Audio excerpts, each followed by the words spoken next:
Alors dans cette vidéo, nous allons essayer de comprendre comment on peut mettre en place un algorithme de façon à savoir si un point appartient à un disque qui lui-même étant dans un repère.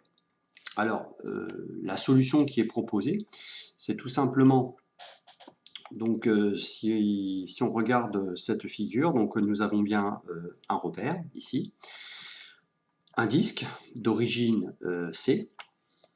Ce disque-là a pour rayon R et nous avons un point à l'intérieur du disque dans notre exemple. Donc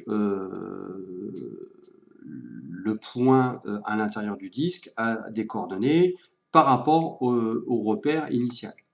Donc le principe, c'est d'effectuer un changement de repère de façon à connaître les coordonnées du point à l'intérieur d'un nouveau repère qui correspond en fait, l'origine du repère étant le point C du disque.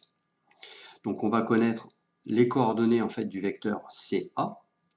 Ensuite, nous allons en déduire la norme du vecteur CA, c'est-à-dire la longueur du vecteur.